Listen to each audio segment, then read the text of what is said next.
My name is David. I was born in Boston and grew up in a normal family as a regular high school student. That said, my appearance might not be considered normal.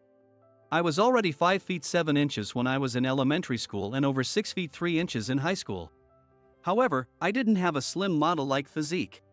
I had a heavy, muscular build, weighing almost 220 pounds, with a beard so tough it could beat a razor. So, I've never been seen as my age, and I've been recruited for martial arts clubs and rugby teams many times. But despite my appearance, I'm more of an indoor and introverted person. I liked playing around with computers and even did some programming. So in high school, I joined the computer club, not a sports team, spending my days typing on the keyboard with my bear-like hairy fingers. While it was rare to have a bear in the computer club, there was another unusual member. It was my classmate Rachel, who, to put it mildly, was stunningly beautiful. Walking through town, she would make all the men turn on her, and in the city, she'd get business cards from a number of scouts. And strangely enough, Rachel was my girlfriend. Now, I don't even remember how we met. We just liked each other, that was the start. You might wonder why a beauty like her would date a bear-like guy like me. Honestly, I wonder too. People called us Beauty and the Beast, but our love grew steadily. However, after more than 2 years of dating, our relationship changed significantly. Hey, we'll have to decide which college to go soon. What are you planning, David? Well, I want to be an engineer, so I'll probably go to a college where I can work more with computers. What about you, Rachel? Actually, I'm going to a college in a foreign country. My dad thinks it's best for my future. I was shocked. I couldn't process it all at once. Abroad. Why? Well, I haven't told you this yet, but my dad is the CEO of a company. The company she mentioned was one I'd seen on TV commercials.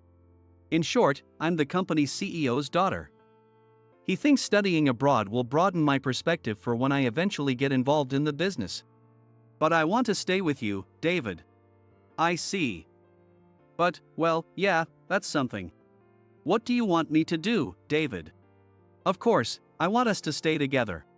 Really? Then help me convince my dad. I want to be with you too. Well, that's a bit. Why not? Because, well, he's a famous CEO, right? I'm not sure my words would be convincing enough. But you just said you wanted to be together. I do want to be together.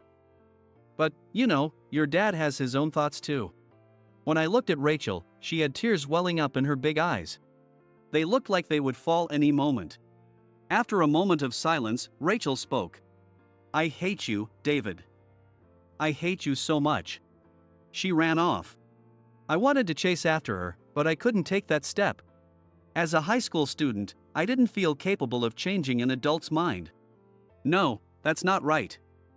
I gave up before even trying. I lacked the courage. From that day, a distance grew between us. We stopped seeing each other and lost contact. Before I knew it, we graduated, and Rachel went abroad. There were plenty of opportunities.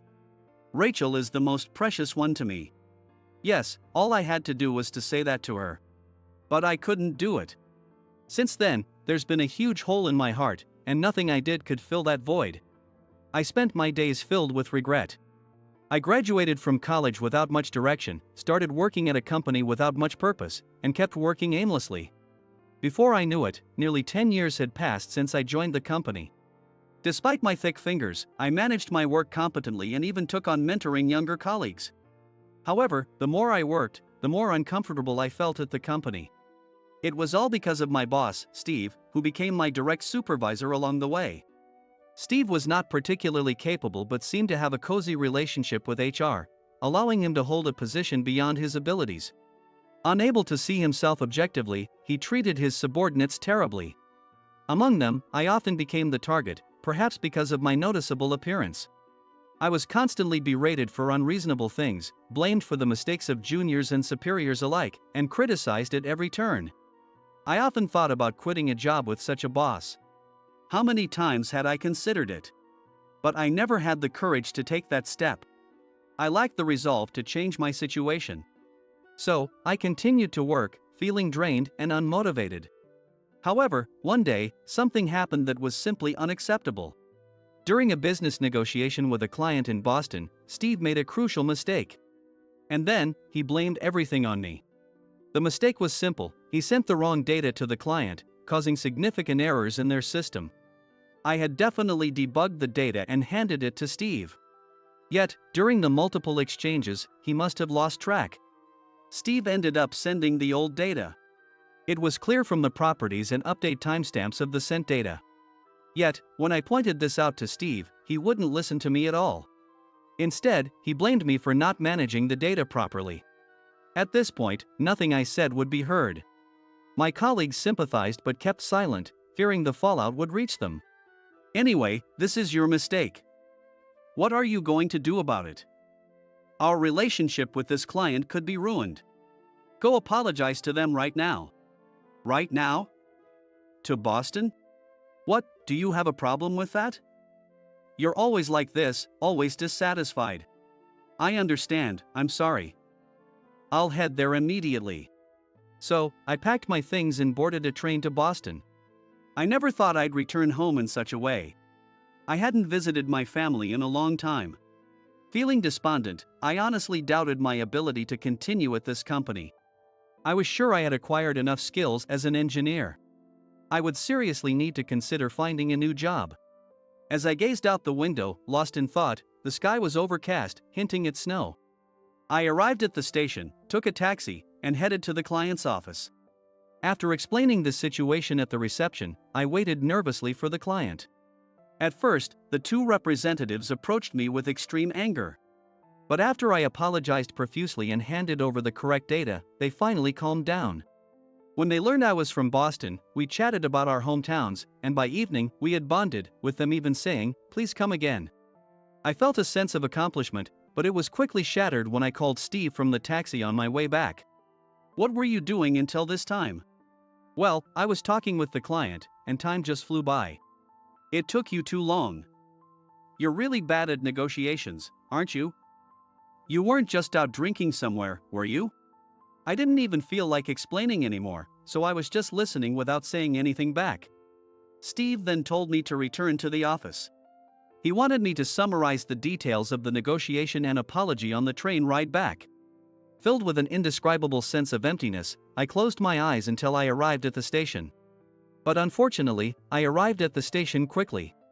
Though it was my hometown, I didn't have time to visit my family or enjoy the local food and drink. I had to return to New York to report today's events and outcomes. All because of that detestable Steve.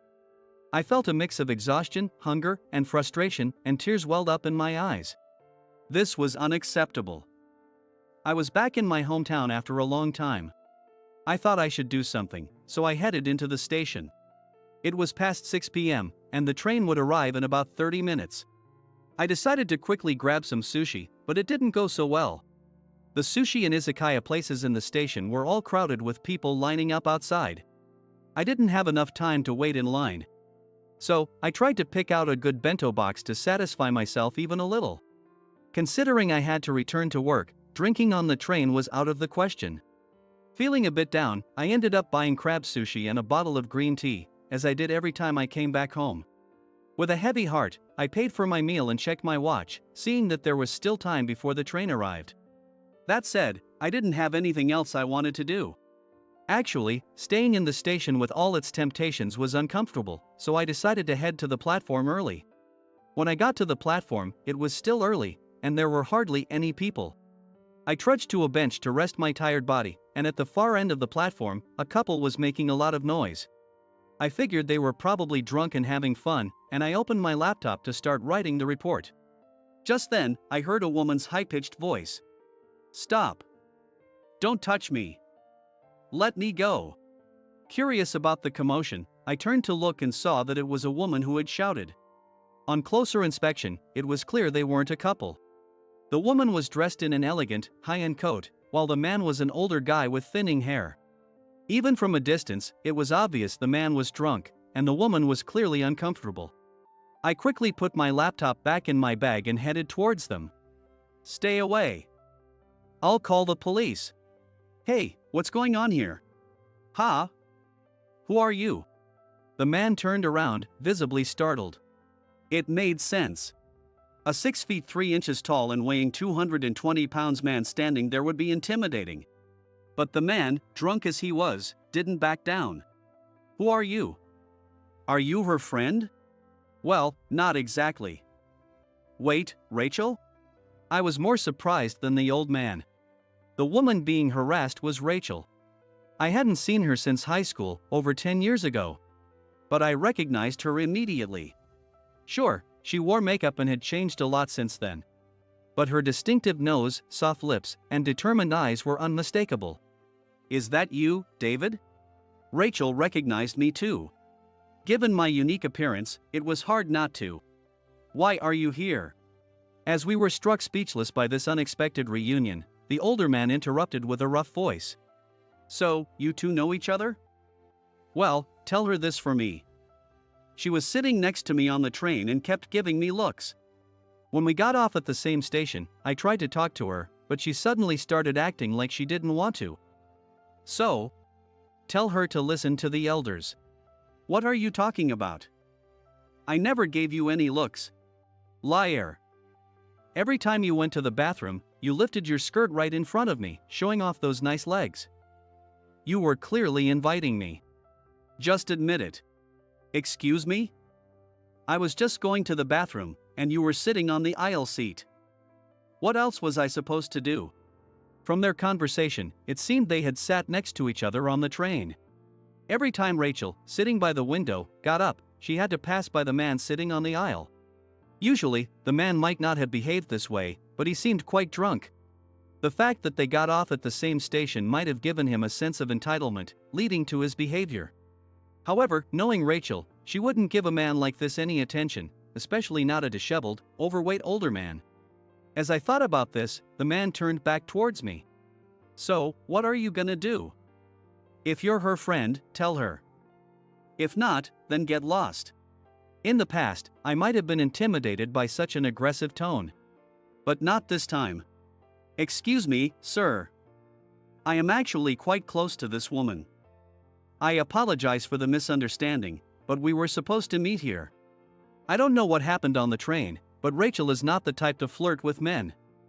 I'm sure it's a misunderstanding. Huh?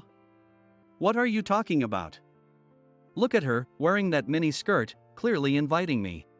No, she isn't that kind of person. I'm sure she wore that skirt because she was meeting me. So, please leave. If you continue to insult her, I won't stand by. Let's settle this peacefully. The stairs are that way. I pointed my thick, bony finger toward the stairs. The man was more intimidated by my appearance than my words. He clicked his tongue and walked away towards the stairs. As he left, the announcement for the next train to New York was made. Thank you for backing me up. But why are you here, David? I was here for a business meeting. Oh, not visiting your family? No, I was too busy. I didn't have time to visit home. But why are you here, Rachel? My parents insisted I visit them. Work had slowed down, so I finally came back. The train pulled into the station, and passengers began to disembark. So, you're heading back to New York now? Yeah, I need to report on today's meeting. I see. It's been so long since we last met. Do you really have to go back today? You helped me out, and there's so much to catch up. If you can, I'd love to grab dinner together. Rachel looked up at me with her eyebrows knit and a pleading gaze. That look had always made my heart race when we were dating, and seeing it again after so long was incredibly powerful. Well, I suppose. Come on. Your company is in the city, right? It'll be late by the time you get back anyway. Why not stay a bit and catch the last train? My resolve crumbled easily. There were many reasons. I was dissatisfied with my current job. Why should I go the extra mile for Steve, the source of my frustration? And the invitation for food was tempting, given how hungry I was. Also, as she asked, there was no urgent need to report back tonight.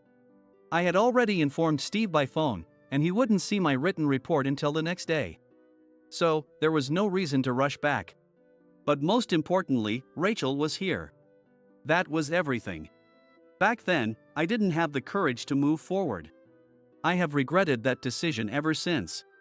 I had decided that if I ever saw Rachel again, I would act with all my courage. So, I watched the train doors close, turned off my phone, and got into a taxi with Rachel. We headed to a local restaurant she recommended that served delicious fish and sake. Drinking with Rachel was a truly delightful, dreamlike experience. Rachel now worked at the New York branch of her father's company, holding a somewhat high position, and her daily life was quite demanding. I shared my frustrations about work, and Rachel laughed, saying, "You really have terrible bosses." Her slightly flushed cheeks, glistening eyes, and glossy lips were all so beautiful. I had thought she was beautiful in high school, but her radiance had rather even increased. "So, David, are you married?" "I don't see a ring." "Married? No way. I don't even have a girlfriend. I'm too busy with work, and I look like a bear." "Oh, don't say that. You have an ex-girlfriend who was right here." "Yeah, but that was a mistake of your life, wasn't it? Thanks for giving a bear like me a dream back then." "Stop it, really.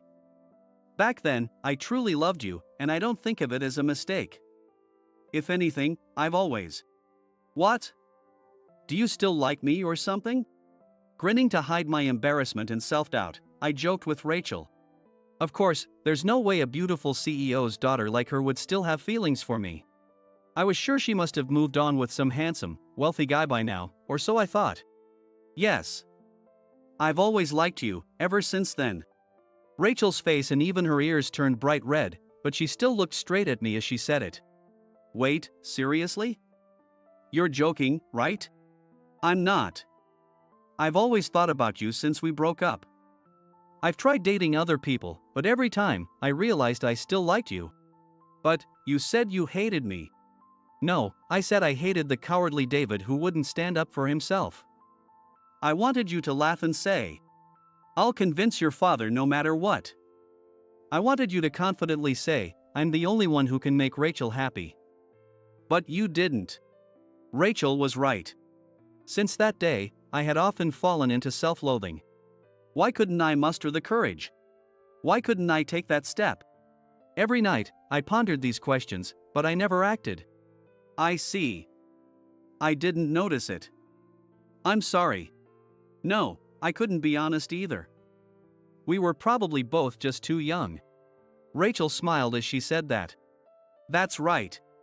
Back then, I was immature. I was a foolish kid who didn't understand what truly mattered. But now, things are different." "You're right. But now, I think I've grown up a bit. I know what's truly important." "Rachel, I love you. I know I'm just a bear. And you're like a princess, but I don't want to lie to my heart anymore." "Rachel, I love you. If it's for you, I can face your father and do anything to make you happy. So, will you spend your life with me?" Rachel froze when she heard my words. Then, with tears streaming from her big eyes, she simply said, "Yes." After more than 10 years, we were reunited. I don't remember much of what happened after that. We spent a wonderful time together, and I ended up staying at a hotel in my hometown. I told Rachel I would formally meet her father later, and we both left. Feeling like I was in a dream, I crawled into bed at the hotel and realized my phone had been off. When I turned it on, there were dozens of missed calls from my company. I messed up. That's what I thought for a moment. But if I had prioritized work and taken that train, I would have regretted it for the rest of my life.